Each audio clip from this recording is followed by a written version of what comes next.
YouTube shorts viral করার জন্য 4টি গুরুত্বপূর্ণ স্টেপ। আমি শিওর যে এই 4টি স্টেপ ছাড়া কোনো শর্টস ভিডিও ভাইরাল হয় না। তো প্রথমে স্টেপ 1 দিয়ে শুরু করি। Step 1, caption. আপনার শর্ট ভিডিওতে ক্যাপশনস ইউজ করুন। এখন অনেকে বলতে পারেন, ভিডিও ভাইরাল করার জন্য ক্যাপশন কেন জরুরি? মনে করুন আপনি একটি হইচইপূর্ণ পরিবেশে শর্ট ভিডিও দেখছেন, তো সেই শর্ট ভিডিওতে কী বলা হচ্ছে আপনি কি তা স্পষ্টভাবে শুনতে পাবেন? অবশ্যই না। তাই আপনি ভিডিওটি সুইপ করে অন্য ভিডিওতে যাবেন, ফলে সেই ভিডিওর সুইপ পার্সেন্টেজ বেড়ে যাবে এবং সেই ভিডিওটি ইউটিউব সাজেস্ট করা বন্ধ করে দিবে।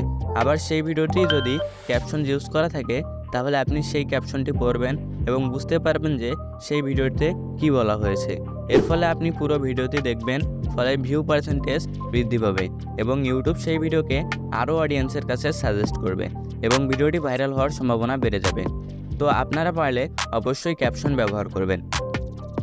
Step 2, playing with emotion. আমরা যেহেতু মানুষ, আমাদের ইমোশন আছে, আর এই ইমোশন সম্বলিত কোনো শর্ট ভিডিও যদি বানানো হয়, তাহলে অডিয়েন্স সেই ভিডিওটি পুরো দেখবে। এর ফলে অডিয়েন্স রিটেনশন 100% অথবা তারও বেশি থাকবে। এখন কথা হলো, ইমোশন সম্বলিত ভিডিও কিভাবে বানাবো।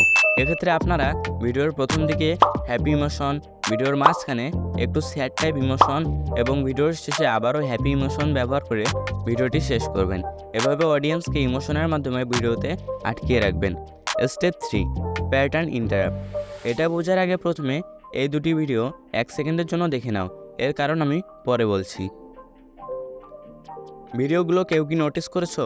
করলে ভালো, আর না করলে আর কি, আমিই বলছি। এখানে এই দুটি ভিডিও এর শুরুতে জুম ইন এবং জুম আউট এই দুটি ইফেক্ট ব্যবহার করা হয়েছে, যেন আমাদের চোখ সেই ভিডিওতে আটকে যায়, ফলে আমরা সেখানে থেমে যাই, তারপর পুরো ভিডিওটি দেখি। তো জুম ইন এবং জুম আউট কীভাবে কাজ করে একটি উদাহরণ দিয়ে বলা যাক। মনে করেন আপনি শর্ট ভিডিও সুইপ বা স্কিপ করতে করতে নিচের দিকে যাচ্ছেন, যেতে যেতে হঠাৎ একটি ভিডিও জুম হয়ে জুম আউট হয়ে গেল। তখন আপনি যাই বলেন না কেন, আপনার চোখ সেখানে আটকাবে, ফলে আমরা ভিডিওটি পুরো দেখব। তাছাড়া আপনি ট্রানজিশন অ্যাড করতে পারেন।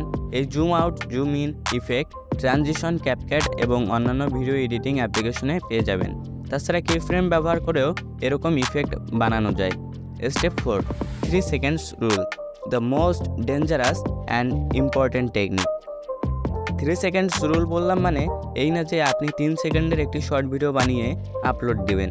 এর মানে হলো অডিয়েন্সকে 3 সেকেন্ডের মধ্যে হুক করা। তো এখন আপনারা বলবেন যে কিন্তু কিভাবে আমরা শর্ট ভিডিওতে 3 সেকেন্ডে অডিয়েন্স হুক করব। এর জন্য আপনাদেরকে স্টেপ 4 এর 2টি টিপস বলবো। Step 4, tips number 1। তো এর জন্য প্রথমে মিস্টার মিকোয়ের এই ভিডিওটি দেখুন। क्या हम एक नॉर्मल रूबिक्स क्यूब को बिना टच किए सॉल्व कर सकते हैं? এখানে সে তার ভিডিওর প্রথম লাইনটি বলতে 3 সেকেন্ডের বেশি সময় নেয়নি, ফলে অডিয়েন্স 3 সেকেন্ডের আগেই এই লাইনটি শুনে ইন্টারেস্টেড হয়ে যায়, ফলে অডিয়েন্স ভিডিওটি সম্পূর্ণ দেখে। তো আপনারা আপনাদের ভিডিওর প্রথম লাইন বলতে 3 সেকেন্ডের বেশি সময় নেবেন না। Step 4, tips number 2। Tips number 2 হলো অডিয়েন্সকে কনফিউজড করা বা কোয়েশ্চেন করা।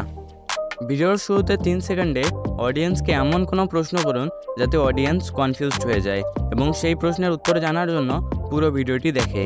এই দুটি টিপস ইউজ করলে ইনশাআল্লাহ আপনার ভিডিও ভাইরাল হবে। তাছাড়া একটি ভিডিওকে ভাইরাল করার জন্য ক্রিপস অ্যান্ড ক্লিয়ার ভয়েস অত্যন্ত জরুরি। তাই কিভাবে ক্রিপস অ্যান্ড ক্লিয়ার ভয়েস এবং প্রফেশনাল অডিও রেকর্ড করতে হয় জানতে স্ক্রিনের ভিডিওতে ক্লিক করুন।